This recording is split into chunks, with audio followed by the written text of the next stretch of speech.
The Philadelphia Eagles have made plenty of moves this offseason to try and mitigate some of the losses of key pieces to their Super Bowl roster last year.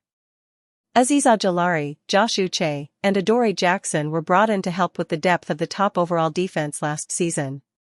Not every pending free agent left Philadelphia, though. The first move the Eagles made this offseason was to extend All-Pro linebacker Zack Baun to a 3-year deal worth $51 million. Coming off a season where he was a finalist for the Defensive Player of the Year award, the contract was considered a no-brainer. And ESPN's Seth Walder was tasked with grading the overall contract. The analyst gave the deal an A with Philly's top offseason goal secured on a long-term and fair contract. The Eagles signing Baun to a 1-year, $1.6 million deal, converting him to off-ball linebacker and then getting a near Defensive Player of the Year performance is one of the best transactions and development coaching jobs you'll see in the NFL, Walder said. Now it's time for the Eagles to pay market rate, or in this case, perhaps less, for Baun.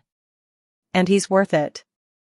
Despite only one interception, Baun allowed -26 EPA as the nearest defender in 2024, the best mark for a linebacker by a mile per NFL Next Gen Stats. Next best was -11.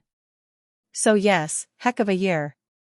The Eagles, who ranked second in EPA per play on defense this season, wanting to bring him back makes all the sense in the world.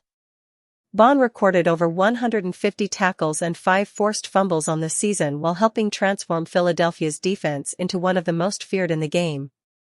While it's always difficult to project how a player can perform after a big contract, the Eagles believe Baun is worth the gamble. And it's hard to argue against that thought process after 2024.